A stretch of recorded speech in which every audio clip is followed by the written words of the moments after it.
He who owns it wins. You make the money when you buy. You build it, they will come. There's the 3 recipes to success. I read this thing somewhere a long time ago, or I heard it. It says, "Men sacrifice their happiness for their family.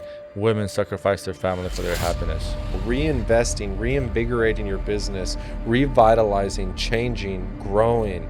That's what pumps blood and life into companies. It says there's nothing you can take into the next life with you. No accolades, no cars, no homes, no money, nothing. Besides your children's souls.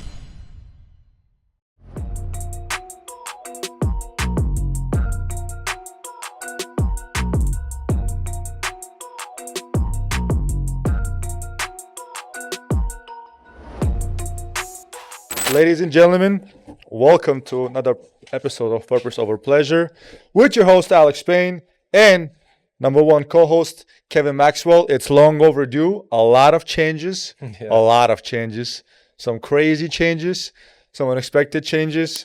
Anything from new partnerships, new businesses, new babies being born. Yeah, congratulations, by the way, new father here. That's wonderful. Thank you, brother. Appreciate that. But hey, man, I don't even know where to start, bro. Where do we start?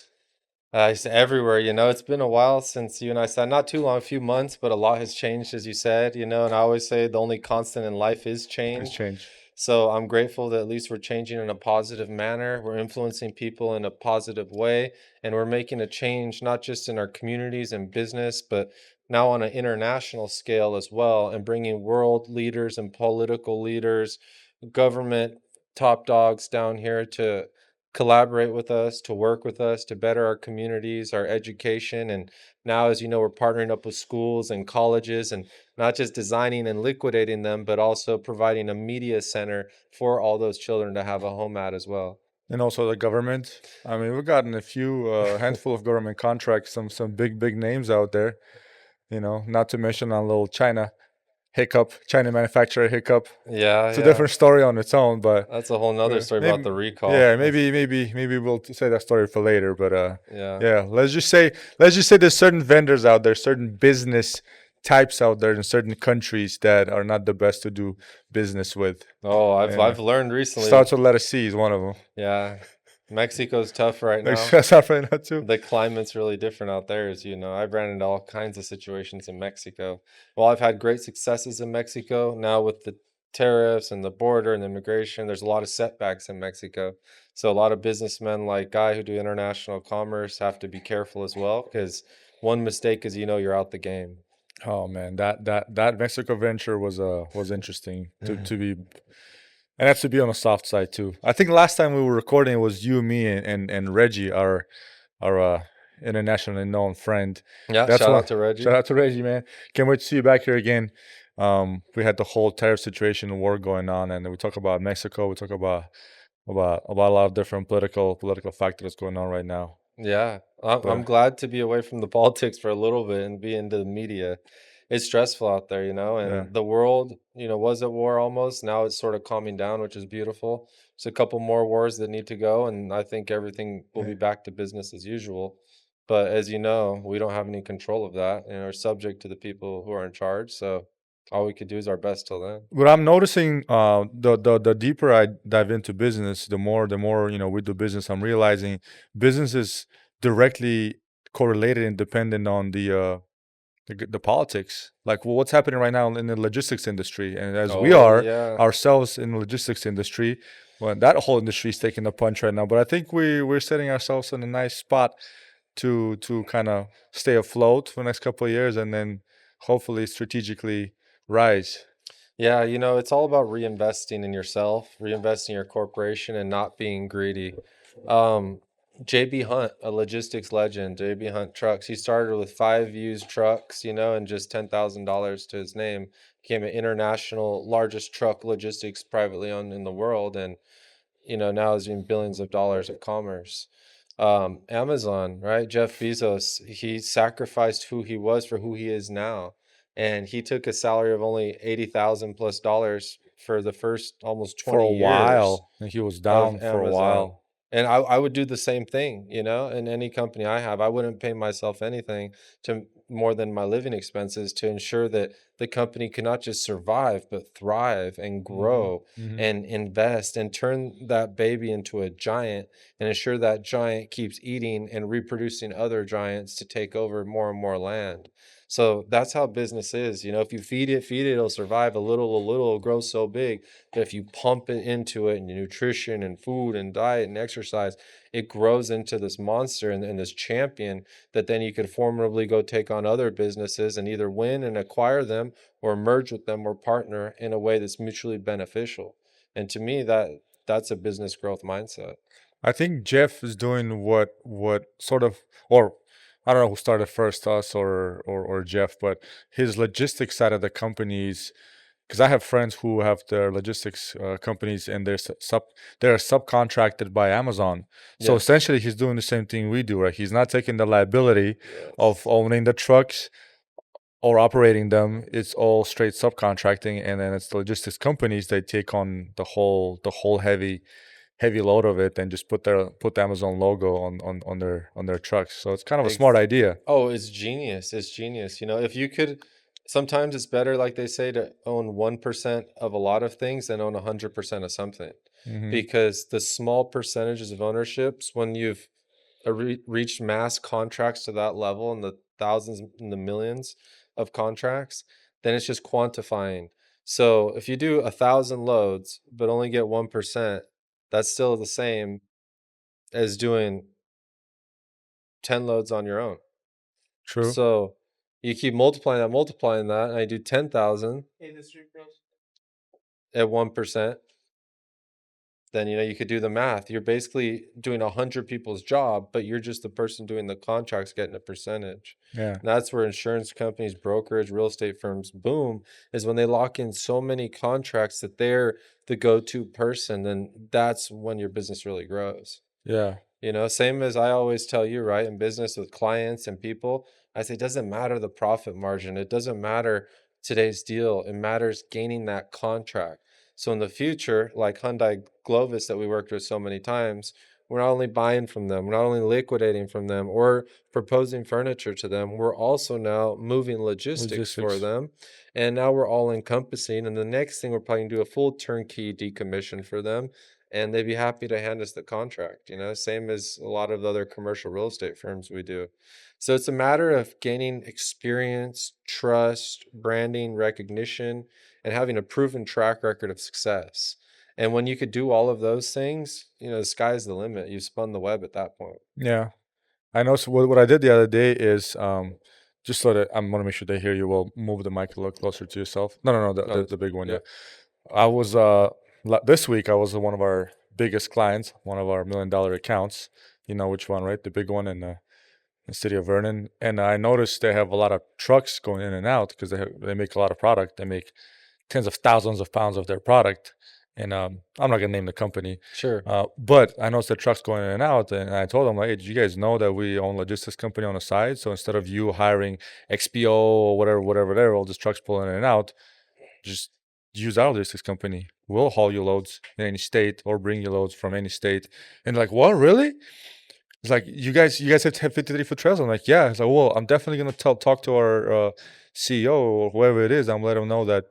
Because we've been doing business together for how many years already, Yeah, and they're like, you guys have this now. Absolutely, we already know who you guys are. So that felt good. Great job on That felt plugging. I'm good, proud of you. yeah. I didn't even know that, but that's Plugging the in the training in business, play. yeah. Isn't that beautiful? Yeah. Now you're able to use your hard work, your dedication, your follow through of that client, which I had done and I passed you and you've done an exceptional job with and grown the account even more. And now that client's grown tremendous and he's going to grow even bigger. They You know grew that. crazy. They're going to keep growing. They're really good at what they do. And now it's logistics. Next thing is design. Next thing it's storage. Next thing it's customization. So now we're not just selling stuff to the client, we're servicing their company so their company could grow, save on budget, and create a streamlined process for them to focus on what they do best. Essentially, what we do is we alleviate the headache from the CEOs, corporations, CFOs, and businesses. We alleviate the headache, and that's essentially what business is. You you get paid for help solve somebody else's problem. Sometimes we solve pretty big problems, man. Exactly, exactly. Like the multi-million dollar manufacturer recall that I'm working on, So That'll be a funny story, man. that's gonna be a good one when it comes out. Yeah, I'll for yeah. sure be on the news. But I discovered something through a client of mine, government, very important client, and we found a faulty product, and someone has sold $40 million worth of product to American consumers. And it's unfortunate that our expertise and our clients and my own experience with those pods as well is what caused it. But now we have a right to recall it, so no other American consumers can be hurt and damaged by these Chinese companies selling faulty products. So I feel good about that, and I feel good about, winning for America, and I'd much rather sell American-made product. It's unfortunate that the material costs are so high Mm-hmm. here and the Chinese are able to get it so low, Mm-hmm. but we're doing our best to change that little by little. We're using refurbished materials, we're Mm-hmm. recycling, we're painting, fabricating, welding. We're doing whatever we could do to save American goods and repurpose them in our circular economy. So I appreciate that, but of course, with that comes challenges, as you know, always. Challenges always there, man. Whole business is 80% eating shit sandwiches and 20% eating PB&J, I guess is that you want to call it. But that Yeah, the whole be your own boss, have your own freedom, well, that shit comes at a price, man. Everybody wants to be an entrepreneur until it's time to be an entrepreneur. yeah, yeah. Everyone wants to Yeah, be successful till they see how hard the hard work yeah. is. And I've seen you having to go to a hospital, throw up in your car, in my car. I've ended up in a hospital. I've had shingles. I've thrown up. Anxiety I had anxiety attacks. attack. Yeah. I've never had any of that shit until I went into business, Bro, and I nothing, understand why you have it. 'Cause This no, is this is yeah. no joke, man. Nothing I always say is more hardcore than business, bro. Yeah, I Give would me say a so. M16 AR-15, send me to war in the fucking trenches is less stressful than being in a high stakes do or die business situation, I feel like, and I that's can't speak me. for war though, but I've had situations when I was a cop where I had to breach a door, a few times and bust into the door with a gun, and yeah, but it's not something that goes forever, for days and for weeks. You do it, and then yeah, the adrenaline spikes. It's dangerous, but then it Yeah. go down. In business, bro, it can be day after day after day, and it's like battle and battle and battle and shit on top of shit on top of shit, and it's like stressful. And it weighs on you, yeah. It And weighs and on you. and if it's mutual combat or weapon combat, it's just a one-on-one situation, typically, right? 1-on-2, 1-on-3. But in business, it's not just affecting you. It's not just affecting your family or your kids, affecting everybody that you know, everyone that's involved. Sometimes could affect thousands, sometimes millions of people, the impact. So what we do in business is so detrimental in my that's why I love business, is because I feel with business that it gives you the opportunity to bring the most change to the most people possible. Yeah, I can see that. Essentially, that's what we do. But I mean, look, one faulty product that this Chinese company that we found out what had somebody else supply them with, but they put their name behind it, that we put our name behind it, sold to our client, which is a big industrial complex client, that then used the product and then didn't perform the way it's supposed to, which ended up being a big, big deal. So it's a domino effect of bullshit that Yeah. started off somewhere in some village in China, probably, and ended up all the way, in Yeah. Silicon Valley, which Yeah. is that's that right there is a domino effect. It's amazing how that happens, right? The idea messes it all up all the way down the line and everyone has to pay. So it's a trickle down Yeah, effect. And at some point they stop the bleeding or liability or yeah. someone goes bankrupt.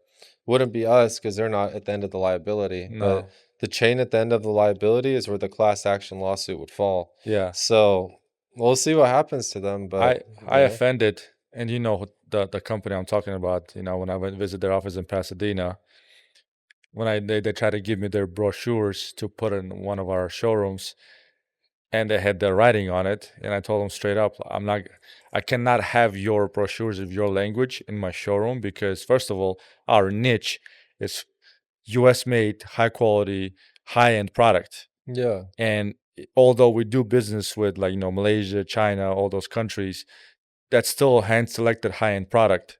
So if I can't put my name behind your product, because first of all, my clients walk in and they see non English language.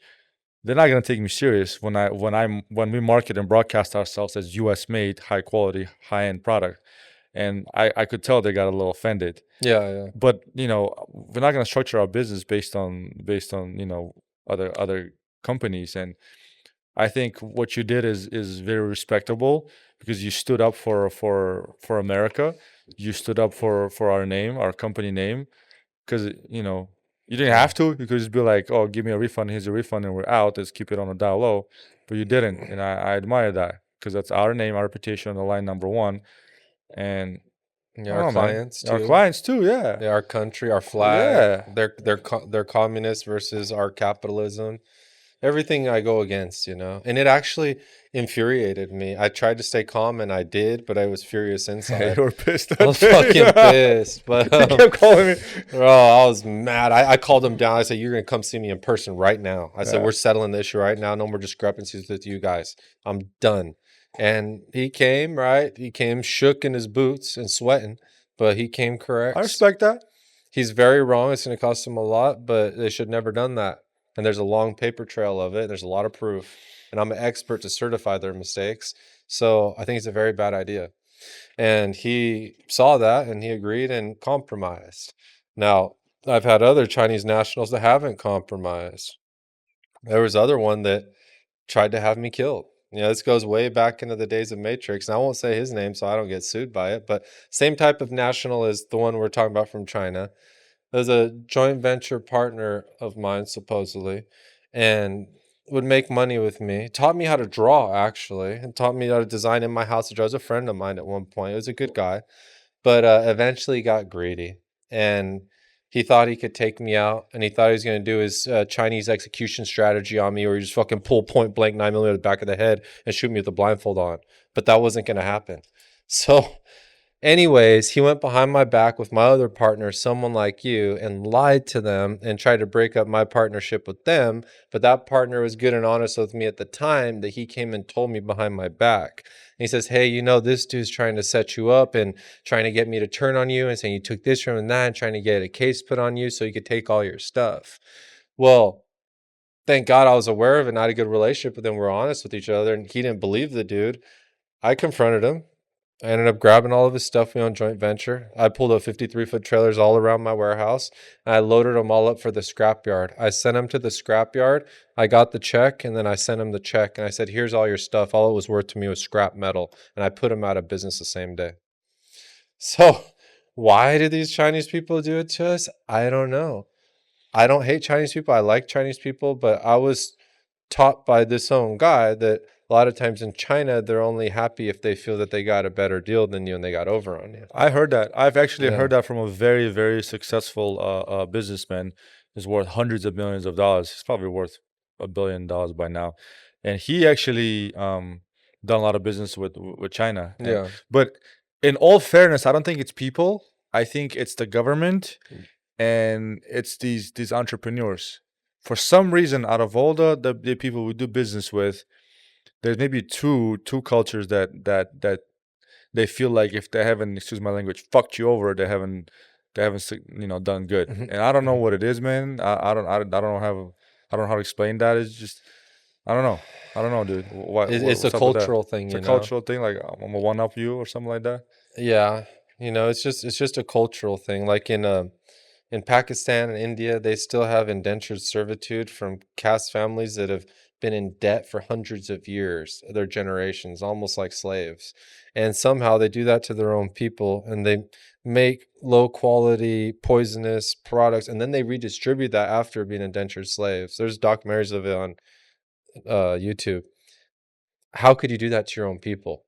I'd Yeah, feel I'd yeah. feel really bad. The whole caste You system is know, pretty messed yeah, up. even if it was our neighbors in Mexico, I would feel bad doing that to them. I Yeah. wouldn't enslave them for them, make shitty products and then ship them across the world for cheap to out cost everyone, and then have those break down.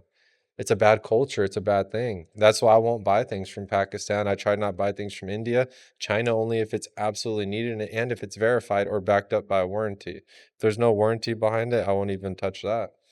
So you got to be careful in a business climate because there's a lot of traps out there. You know, there's a lot of successes, but a few traps you could fall all the way down. And a lot of people set traps just so they could be successful.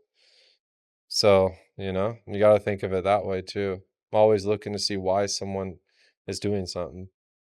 Yeah, I mean, there's still. I think the ratio of good, honest businessmen to dishonest businessmen is very, very little. I mean, just in our industry, like what? Okay, you, me, Jim. Shout out to Jim. I don't know who else. James, James, Randy. 5 of us out of over 100 that we know. hundreds, Hundreds. hundreds, yeah. Yeah, There's very few good there's people very in the few, furniture man. industry. That's why the furniture industry is changing. It's going down. All you see, all the stores are closing. We're the only ones opening new Uh-huh. locations, and the dudes who aren't changing with the times are either dying, going bankrupt, or having to close their doors. And then they're coming to us. You know, we're happy to help them, and we collaborate. Even if they hate us, they talk shit on me particularly. Then they're jealous of you. We still open the doors and give them opportunity and tell them, hey, everyone's money is green. We don't play politics. We just do business, you know? And some people understand that, like the guy that bought Massimo from us. Yeah. He came back years later after trying to blackmail me and talk shit and discourage me and block me from things. And him amongst a few other people, I don't forget. Now, almost every one of those people have came back to send us Mm-hmm. a wire, begged for us to do business with On our them terms. on our terms, paid in full before anything leaves. And it went flawless and perfect. And now they can't talk shit. And no one kid in the whole Yeah. entire industry and world saying that we or I or do bad business or sleeping with the devil or this dude or history or past or cop or bad dude or mob dude or nothing. There's just no bullshit no one could say anymore about you and I. And I was gonna say bullshit. yeah, Yeah, and that's always. I'm so grateful because all the Yeah. bullshitters out there that talk shit and take people to court and make up lies and spew negativity, you know, their lives are terrible and they're depressed right now and they're not happy. That's why they spew all that hate and negativity to such positive people like you and I, because it makes them feel better to get some of that pain off of them and try to put it on someone else. Yeah, we know at least one person. Ready for your case next week? Dude, I'm ready for any case anytime. Oh man, what a And waste of time. so it's crazy, man. I don't know. I think you know what. One thing I got to talk about. Okay, since we're talking about business, right? This is my turn to talk shit, right? This is Alex Payne's turn to talk shit. Yeah, go for it. Designers, dude. Designers need to learn how this industry works. I'm starting to realize there's a lot of these designers out there, and we know a handful of them who have no idea what the backbone of commercial asset industry is about. Oh And I yeah, think it's because they just sit there and they design, which is okay. I get it. That's your niche. That's what you're good at. But not knowing how to do a basic reconfiguration, not knowing the parts and pieces, not yeah, knowing the labor, not knowing the that's bad. distribution and the logistics behind it. It's kind of like, and then and then they hold these massive accounts, dude. You know, these Yeah, school accounts, college accounts, yeah. university accounts, government accounts. Like how? Networking. It's all about networking, man. There could be someone who knows a lot less than you, but they know the right people and they have all the accounts. Then they're going to go to someone who's much smarter than them, like you, to help them do their accounts because they don't know what to do. Okay, fair point. Like, there's one or two that I came across at least admits the fact that, he's got no idea and he needs my help.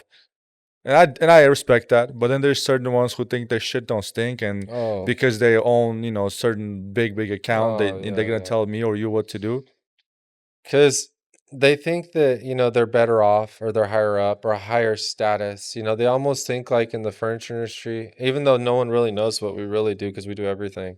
Like, oh, he's just a refurbisher, or oh, he just sells pre-owned, or oh, he just does this. Well, little do they know, we do everything and all they do is sell. All they do is draw.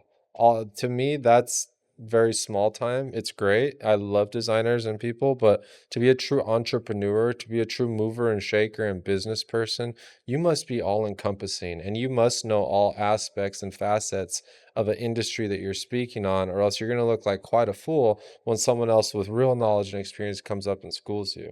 And that's the point where you come and you become the point person and take the account, and that does all those designers end up working for you the same way they do for me. And at the end of the day, you won't have to sell anything anymore because they'll be too busy designing and selling everything that you're acquiring. Yeah, hopefully. That's the goal. That is the Because goal. he who owns it wins. You make the money when you buy.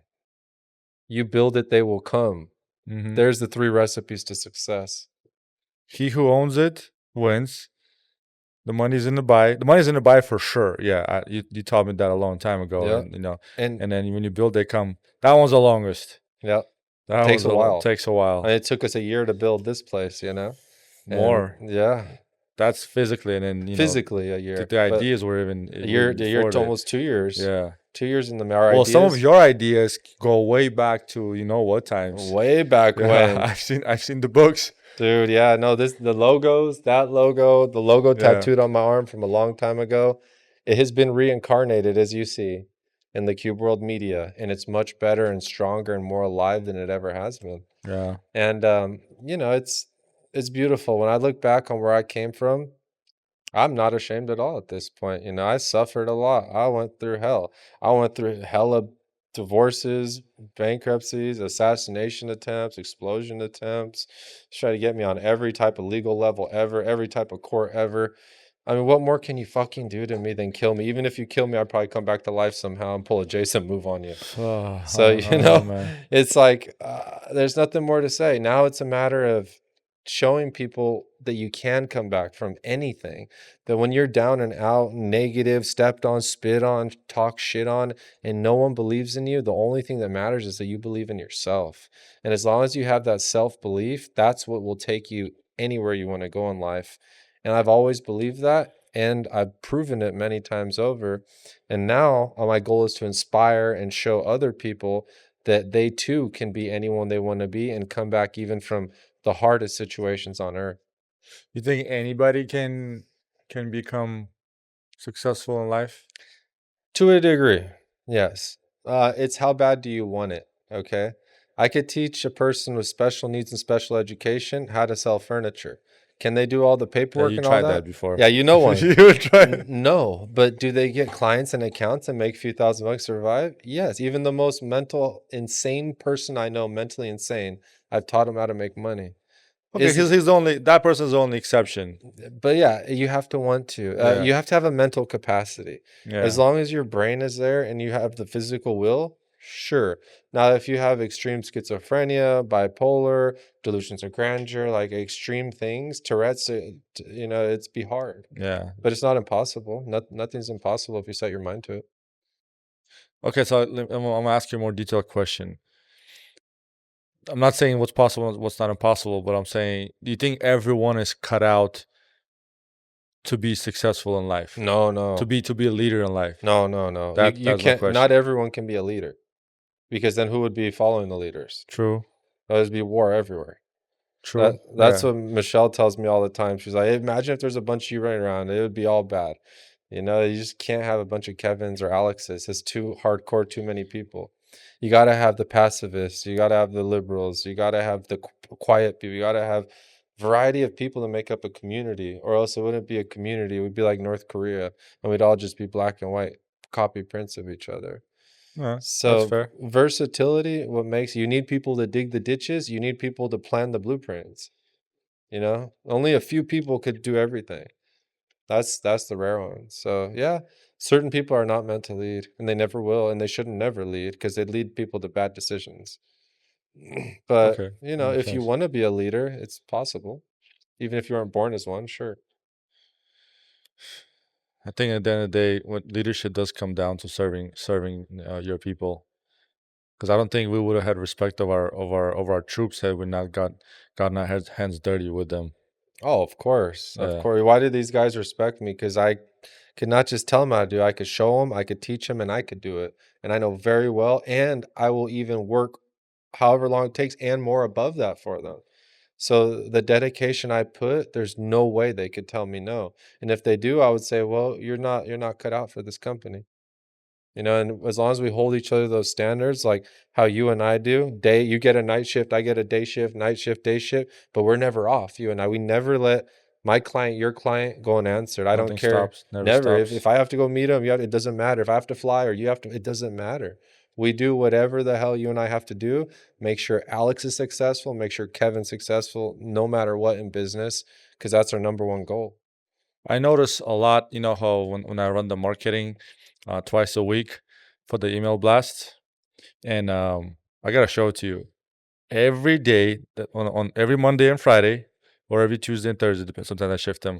When I send out a blast, I get hundreds of dozens, sometimes dozens of replies. Those automatic replies. I'm on PTO. I'm on OOO. I am unavailable. I am celebrating Memorial Day weekend. I am celebrating Labor Day weekend, and it's like. Yeah, And then you start noticing names. Okay, this person is always on PTO or off for this whole holiday or off for that whole holiday. I don't even know where that option is on my email. Do you know? Yeah, it don't exist. I don't know where that feature is with the auto reply. I would never push. I don't know what feature. that is, dude. That's a terrible feature because that's telling people I don't want any more opportunities or business while I'm gone. Do you see any super successful person having an auto reply? No. What I do see is some kind of implementation of AI or leave your number, we'll call you right back, something like that. But never auto reply. Don't bother me. They put their assistant in place. They delegate. Okay, a really successful person is too busy and successful to shut down. They can't because it'll cost them money if they shut down. So most of these people, not saying not successful, these dudes probably make hundreds, that's not millions, some of them, but they're executives. They're C-level executives. So a C-level executive is a much different class than a CEO or even higher than that, in my opinion, than a CEO is an entrepreneur. True one. C-suite executive, yeah. Yeah, so CEO, entrepreneur, and then you have creator and innovator at the very top. So creator, innovator does everything for everyone below. Entrepreneur distributes the innovator and creators items. The CEO executes that, and the C-level executives implement the plan. So in my hierarchy of business and the way that I think of inventing things and designing things and building many different types of things in my life, I see it as I always want to be the creator. I always want to be the founder. I always want to be the idea. Even if the idea is not the best idea, at least I threw an idea up there. You threw an idea up there. At the end of the day, our logos and brands are recognized. Their ideas, people work within them. They've created a foundation and a platform that stands strong independently by itself. Yeah. That no one can shut down, no one can turn off, no one can mess with. No matter what, as long as we want, we could be here sitting here talking forever about anything we like to, and it's our right to, as Americans, exercising our freedom of speech and our right to the press. So now, with those experiences and rights, we're giving back to our community and listeners and inviting them to share their experiences, inviting them to invest with us, inviting them to grow with us, and also connecting with other people to interlink our businesses for mutual benefits. So we do this for a lot of reasons, like I told you upstairs, 1 million views is only $4,000, It's a lot of work, dude. For a company, $4,000 to sustain a company that just did 1 million views, you'd be negative. The time you pay your assistants, the lighting, the rent, you're at 40,000. Where you at? You're at negative. It took us hours to set this whole thing up today. That's two of us. Well, we didn't do shit that those guys did, guys behind cameras. But that's a lot of work, man. It's a lot of stuff, But I mean, but the ideas and getting the logos and coordinating, dialing the lights and the brainstorming and all the stuff we invested in had to go. And even me having to run and get the mics that we left at the other location and them having to do that. You said like we all dialed in little things to ensure our studio productions the quality we want it to. And this is beta, mind you. This is season 1.0 of the new Cube World Media Purpose Over Pleasure podcast duo. And it's always going to be improving. Now, let's not to mention the people that you inspired. So it's so beautiful. We always talk past couple years. I've been inspiring you and you've been inadvertently inspiring other people. Well, you inspired Tony Winders, our other friend.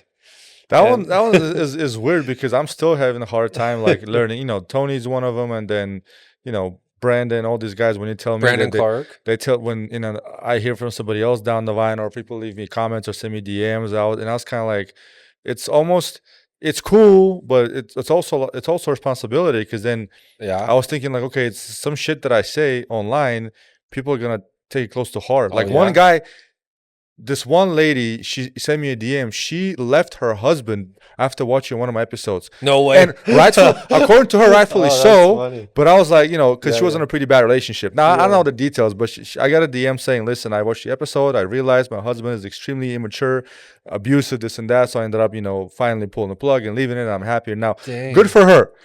But to me, I was Yeah. like, damn, like I gotta watch what comes out of my Is mouth, some man. serious shit. I don't know. I barely Yeah. have any followers and subscribers, but imagine like one day I'll have like hundreds of thousands, and the stuff you say can really impact people's lives. Oh, totally, totally. And that's what I always say. I too don't have the most followers in the world, but nor do I care, nor do I seek them. What I have is really important followers. So I have a lot of CEOs that follow me, a lot of government leaders, CIA, FBI, DEA, like business tech gurus, AI creators, founders of all kinds of stuff are my associates, friends, and followers. So when I post something, say LinkedIn, right? It's very powerful. And Mm-hmm. say my post on LinkedIn to 2,500 people is more powerful than a lot of influencers post to 250,000 people, even 2.5 million people, Yeah, because this is reaching all the heads of thousands of decision companies, makers. decision making. And they have thousands and thousands and thousands of people Mm-hmm. under them. Mm-hmm. So when they push a button because of what I said, or they make an acquisition, like our first sponsorship, let me give you an example with Reggie Gray. I'll let the company, once they sponsor, we'll give them a shout out, put them on the LED wall and everything as well. Um, Board of directors, Reggie and I are looking for sponsorships for the nonprofit so it could throw the first ICC West event, which is October 1st, 5 to 10 p.m. RSVP invite only, super VIP. And so I would like people to know that Reggie and I came up with an idea. I came up with a way that Cube World USA could match the donation in furniture for the cash donation to the ICC. In turn, use that money to fund for Cube World Media to host and throw the event for the ICC, and then copy and paste and blueprint that for the Las Vegas event and have live entertainment, artists, hors d'oeuvres, security, everything VIP over here. Yeah. $0 out of our pocket, mutual benefit for the client, tax write-off and donation, and positive Fair enough. donation for ICC, all done at the same time for 4 companies. That's business. That's business That's as usual. networking. That's creation, that's ideas, that's innovation. That's what I do. So I connected everyone together. I came up with the idea. I provided the assets. I'm hosting the event. They're bringing the people and they're doing the thing. There's everything that we talked about. Acquiring it, buying it, and then building it, and now they're all coming to do it. And Yeah. so, when you practice these theories in action every day, as I tell you, no point to talk about it. I'm going to show you how we're going to do it. I told us since I met your eyes, like, you're always, well, what book could I read? And what can I learn? What could I was like, nothing, dude. You just got to follow me around for at least a decade and absorb like a sponge. And then you got to go do it yourself too. You can't just watch. You got to put your money where your mouth is, which you have 100 times. And every time it's came out great.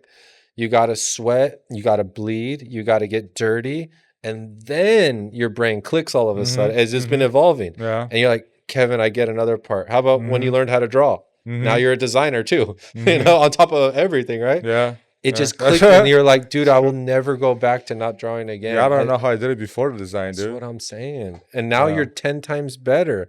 Imagine when we implement the AI with the fabric refurbishing colors automated onto the site. And then we create a refurbish section on the site that has every single color with automation to it already on all Mm-hmm. of our cubicles. Mm-hmm. Now you have 100 different styles and colors we can make at any time Mm-hmm. and a whole gallery for people to browse through. That's all coming, and that's what I'm teaching you. That's what we're implementing. That's what other people in our company organization are learning right now. Artificial intelligence, implementation, websites, photography, e-commerce, marketing, all encompassing in one to create the best commercial asset furniture platform here on the world's ever seen. Ever. And then what's coming in the next year and a half when we launch the huge, huge domain name that we put the option on a year and a half ago. It's game over. Yeah, some So people are gonna be upset about that they're one. gonna trip out. The whole They're world's gonna gonna be trip out. upset about that Launching one. the biggest domain name ever in a year and a half, $1 billion name coming through. So Mm-hmm. that's gonna be the biggest launch, and so we're Mm-hmm. excited about that. And just constantly pursuing perfection, implementing systems to streamline your processes. That's what gets you to the next level. Reinvesting, reinvigorating your business, revitalizing, changing, growing. That's what pumps blood and life into companies. That's what's kept me alive for so many years. And that's why I've never won a day without work in my whole life. And I never will. Yeah, you definitely have. You definitely are the have the creative mind, and I told you that since day one. You always come up with these freaking ideas, man. Sometimes you share an idea, I was like, what is this guy even talking about? Yeah. But and Yeah. but Yeah. sometimes okay, it's hard for me to imagine it until I see it. But you believed And in it. it's Yeah. fair. There's a handful of times where you say some shit, I was like, what is he talking about? But then I go along with it, and then we make it happen, and then once I see it, okay, now I see it. But I think it's because you have like 20 plus years of business and being creative. So for me, obviously, I have a hard time catching up to it because I Yeah. just I don't have 20 years of experience, so it's hard for me to see. It's like the more hours you put in, your Yeah, vision gets further. Like I probably couldn't compare my vision to Carlos Paganzi's vision. He's 60 years in yeah, business, and I respect the hell out of it. He sees things so far I yeah, don't see. Sonia, sometimes she's 50 years in biz. Sometimes she sees things different than I do. Makes sense. But the way I see business, I'm, just a little over 20 years in business, but I have a lot of experience day and night because I've always worked almost doubles every day forever. So it's almost like 40 years. It's not fair to the regular 20-year yeah. businessman. It ain't even fair because if you know my work, dude, I sleep on that shit. I've lived in my warehouse, I've lived in my office, I've done that whole thing several times. And I'm not ashamed of it. I'm stoked because that's how I learned how to be so hardcore and so versatile.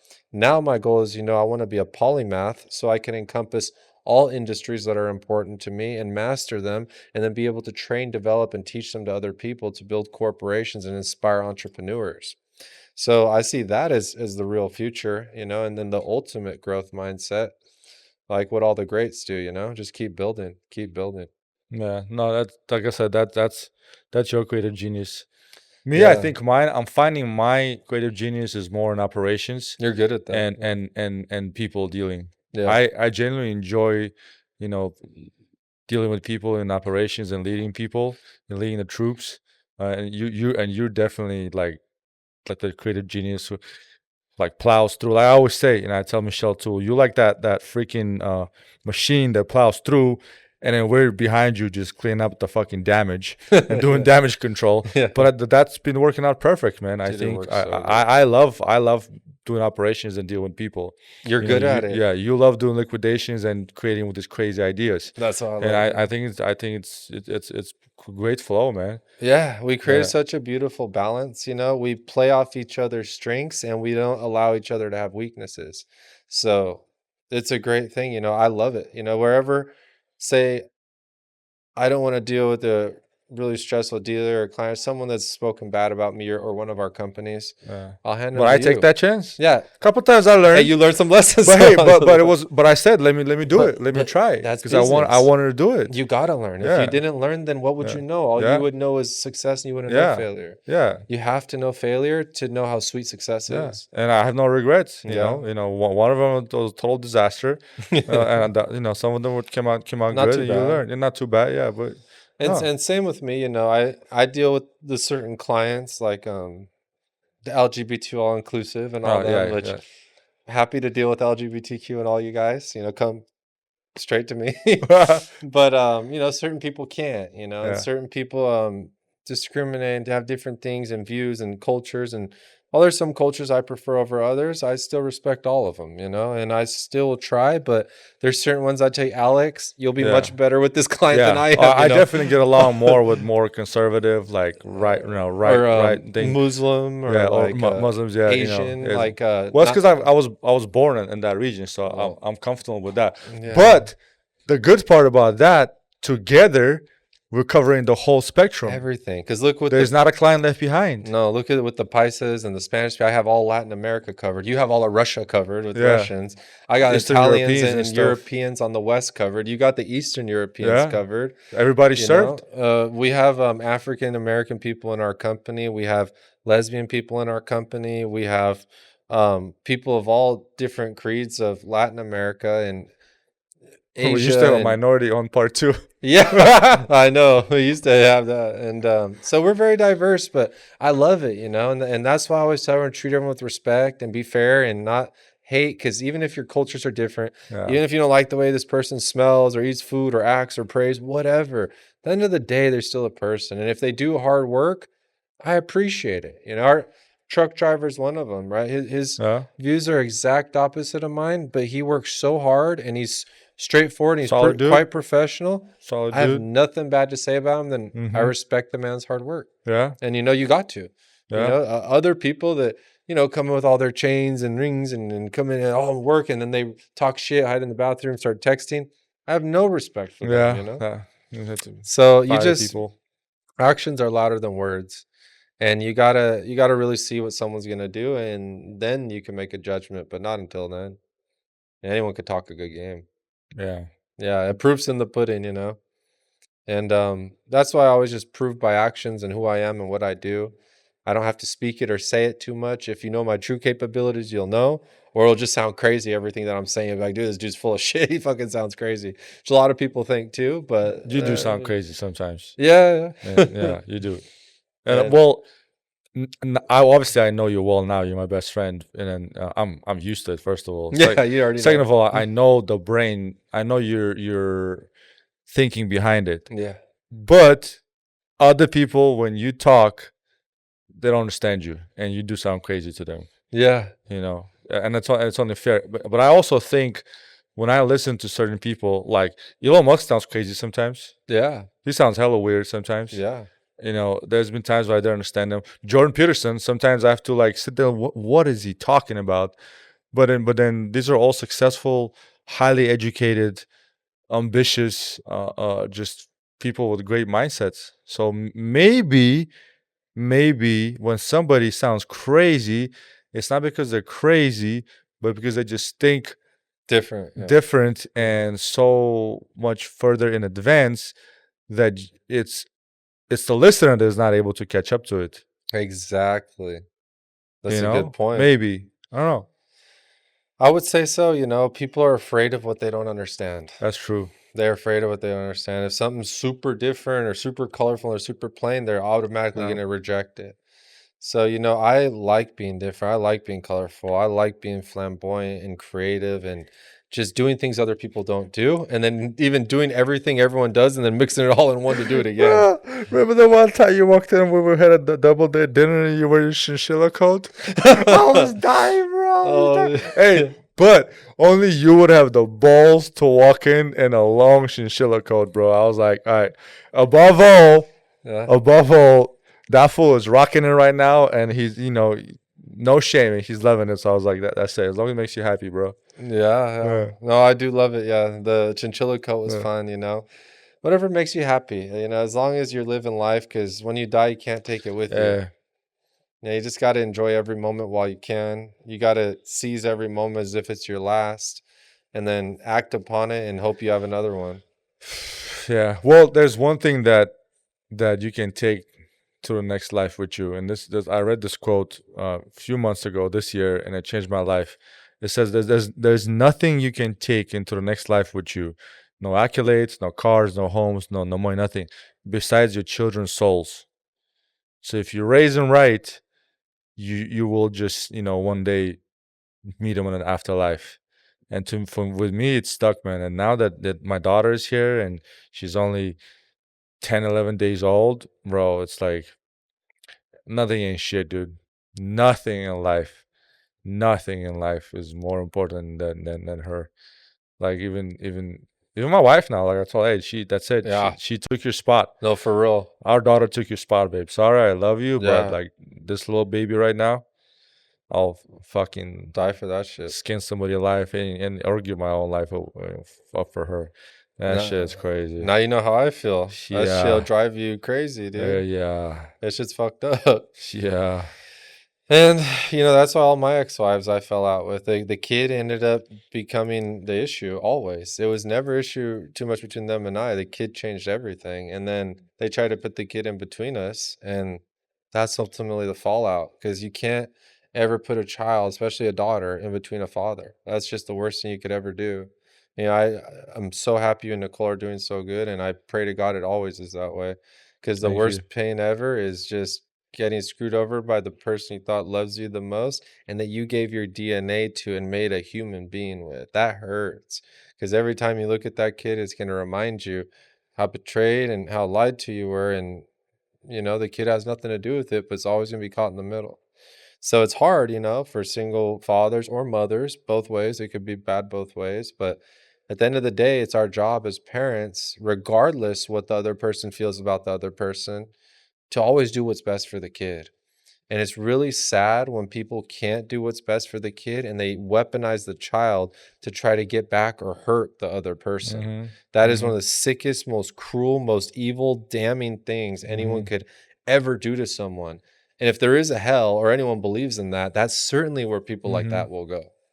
So, it's just a sad thing, but it's a beautiful thing when children are born. It's a beautiful when people fight for them like me and get rights and have parental rights and things go well, but it's a hard thing. Children are the most precious thing, but also the most sensitive thing too. It's not their fault, man. It's not, dude. It's not their fault. No, it's not. And there should be a law, like child has nothing to do with parental fights, problems, but it's always involved. And they use that as a leveraging chip, which sucks. And that's the law. You could use it as a leveraging chip, especially as a woman. It's freaking terrible, because it's just how it is, because most men just run away from their kids and leave them with women. So they give women the bad stereotype too, to be able to act that way. So it's a both gender problem. Men are shitty fathers for the most part. A lot of them, including a lot of fathers I had growing up, are shitty. And many fathers like you and I fucking break our back, do or die, bleed sweat and tears for our family and kids and daughters and wives, while there's many men out there that don't.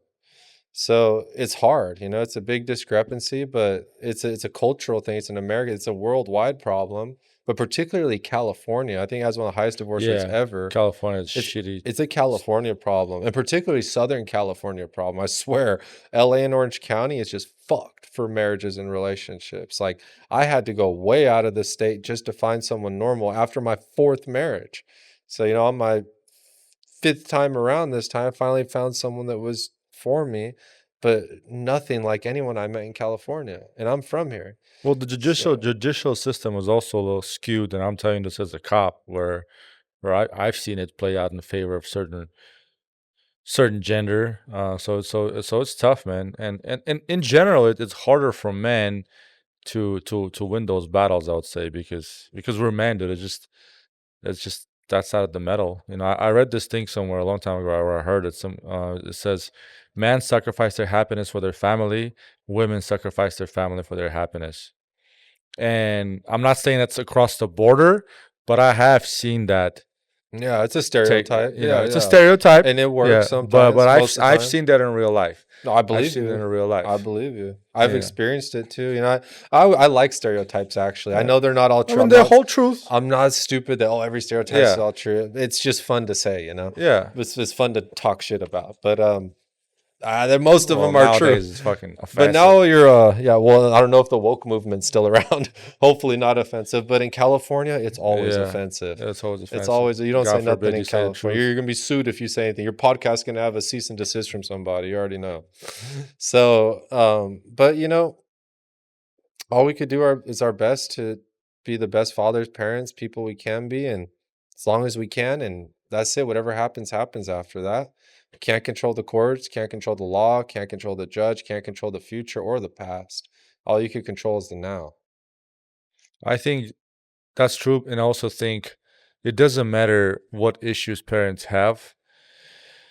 It doesn't matter if one parent or both parents are not the best parent out there. I think the fact that both parents have to be present, especially the father, plays a crucial role in child's development. Oh, totally. it plays a, I'm not saying, my biological father gave me away. My adoptive father raised me. Was he perfect? Far from perfect. Felon, alcoholic, physically abusive. However, I think that turned out all right, despite all that, because he also taught me extreme hard work, honesty, selfishness. He would always eat last. After everybody's at the table has a plate full, then he would eat. Always. So although the things he taught me, was he perfect? Far from perfect. But I think still having him as a father, was one of the greatest things that happened to me, dude. No, And certainly. then not having a father, it would have been way worse. Could have been way worse, man. And I mean, I don't know. My mom did a work for both. She was like a father and mother too. Yeah. But it'd been hard. But she never weaponized us children against our dad. Unlike my wife's parents, specifically, one parent would always weaponize her against the other parent. Oh yeah. And that sucked, dude. My wife, I talk about it a lot, and she hated it. She hated it. And I had a hard time relating to that because my mom never weaponized me. No, that's not right. She never taught us to hate our father. Never. No. So to me, it was hard to understand, like, oh shit, really? Like, that sucks. That must have sucked, dude. No, but then I started at work.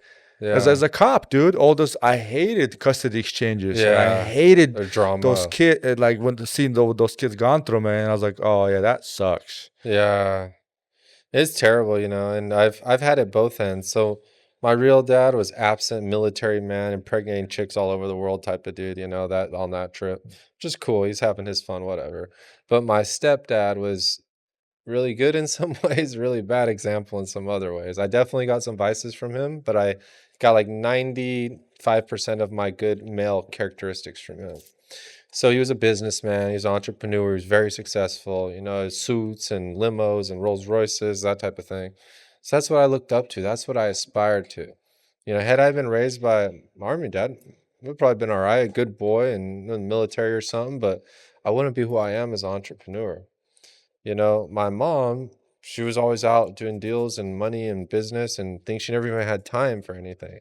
So I would just always watch her from afar, just building. She was running men and running corporations.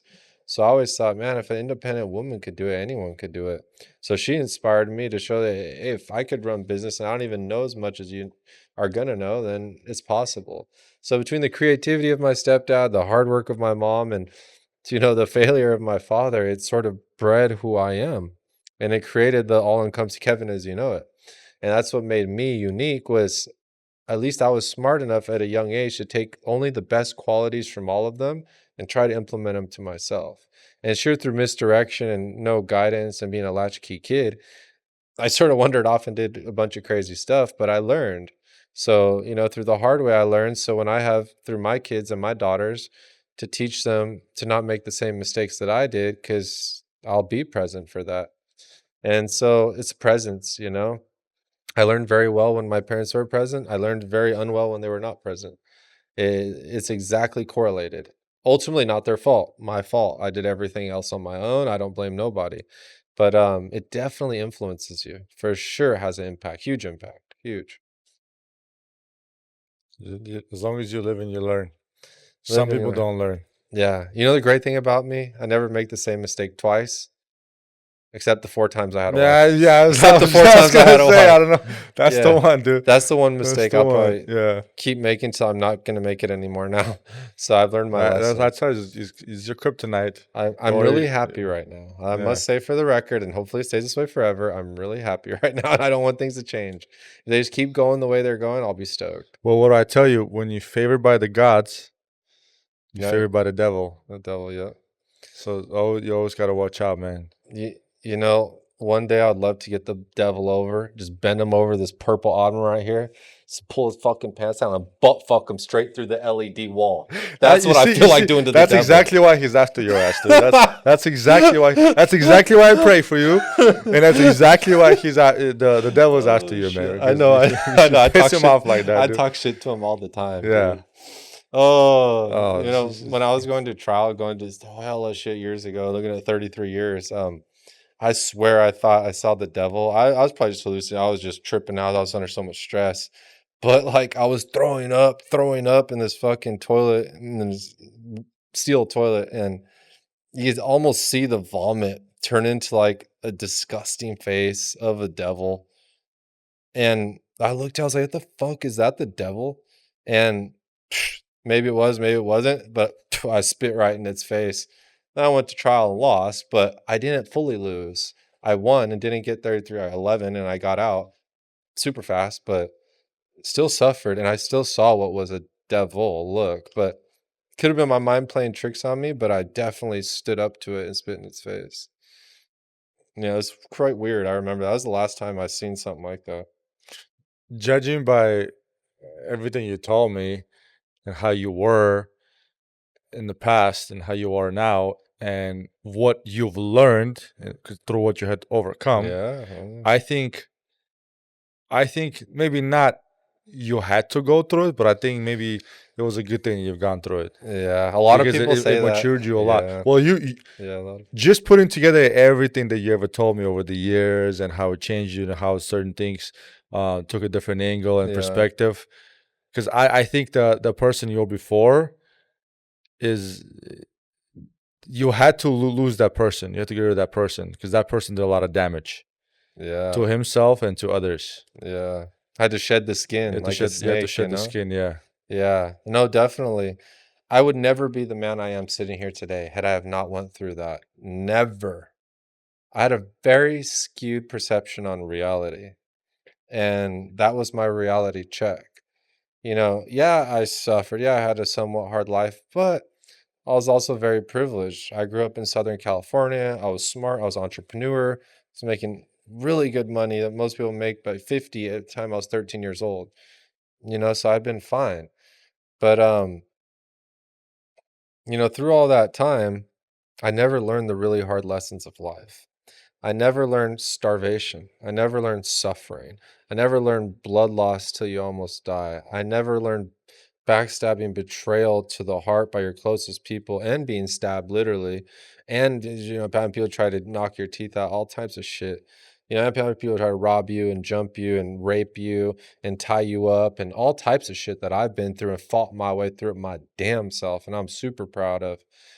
But all of that training my whole entire life, all those MMA fights, all those things that I got into, all those cases, all the guns, all the retreats I take out to the desert for special training and weapons and tactics and munitions training, all the things, the chemical training, things that I was obsessed with as a child and trained myself as an anarchist that I thought I was back then, it prepared me to survive in the most difficult environment ever.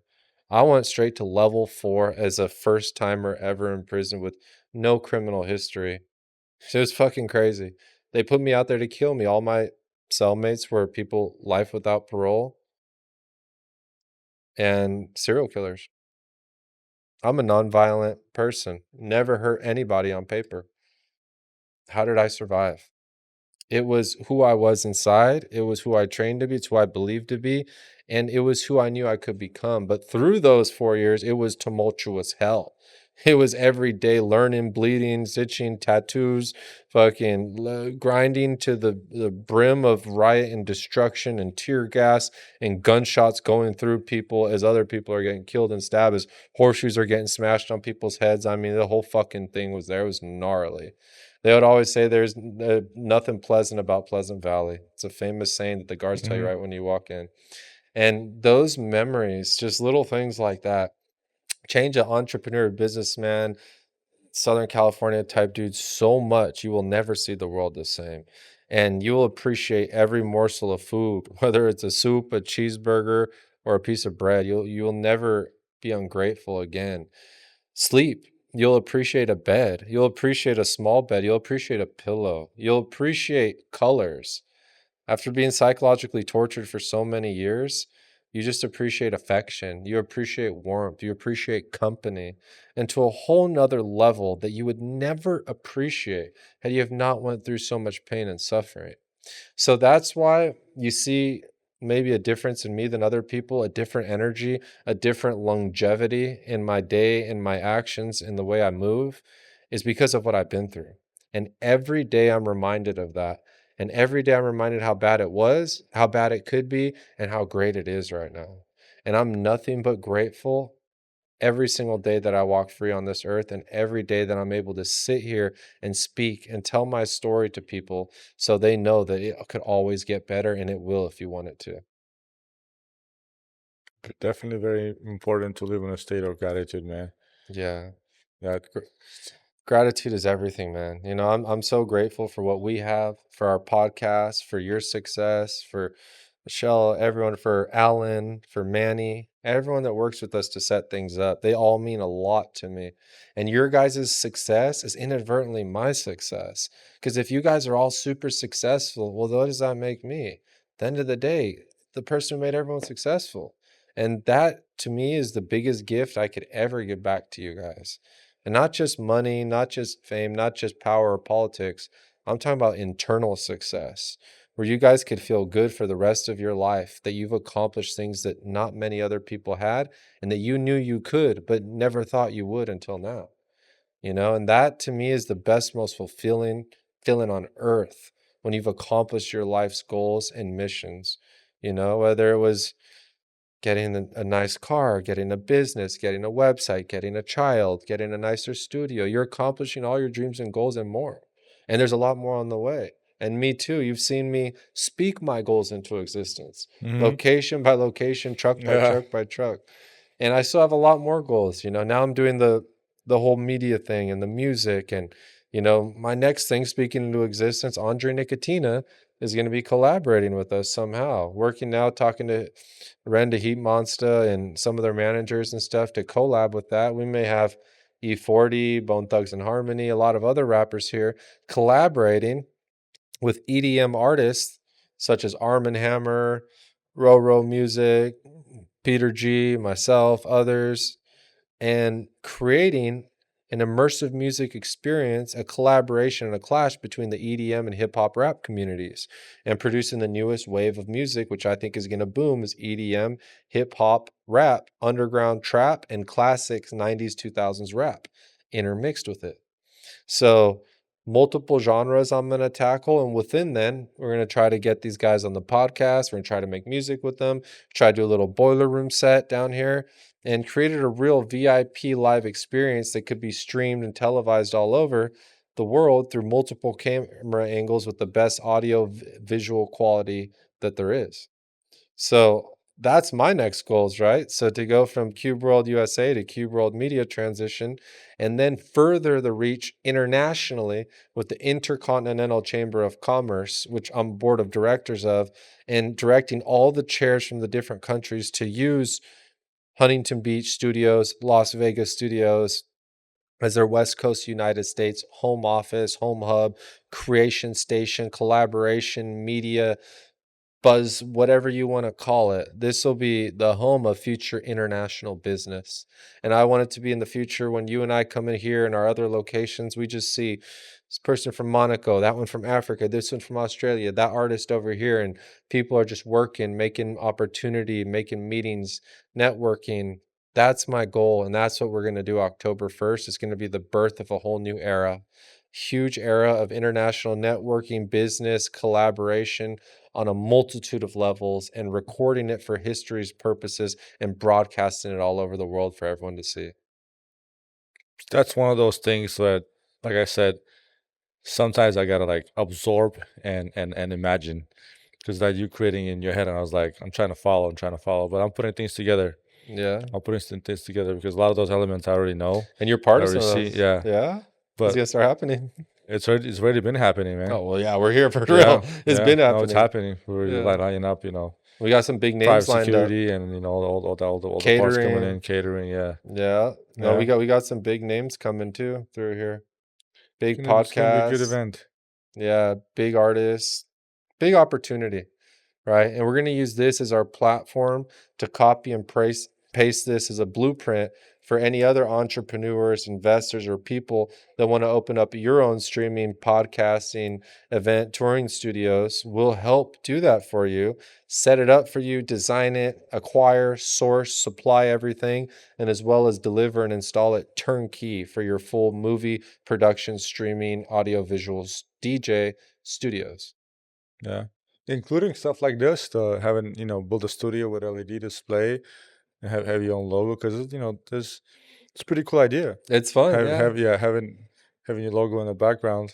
Exactly, and the strobe lights, the RGB rotating heads. You got the full DJ CDJ 3000 setup, the DJS 1000 and the V10 mixer and the RMX. So you have full turntable setup. EV speakers with turbo sound subwoofers, QSC drop downs, integrated ambient lighting, color changing lights. We got our own in-house DJ. In-house DJs, recording guys, whatever types of guys you need. We have everything in-house to do a full production to any scale you would like. Something that's never been seen before. No, first of its kind, especially here in Huntington Beach, California. Yeah, because you either have like collaboration room, or you either have like podcast room offices, or you either have like some kind of streaming station, but not. I'm never saying anything all at once. Yep. Plus, with all the cool stuff that we have, I think it's a really cool idea. No, it's great, and so that's my goal, is to keep growing this with you, keep building your podcast, keep supporting it with Cube World Media, keep in turn building more locations, acquiring more vehicles, acquiring more locations, partnering up with more people, and selling our dream and idea of the web that we're creating for more people to benefit and mutually join with us and partner with us in any way possible. And have our trucks on the road. Yeah, the logos everywhere. You can't miss those trucks. And your phone ringing all day. People already sending me photos. Is this your truck?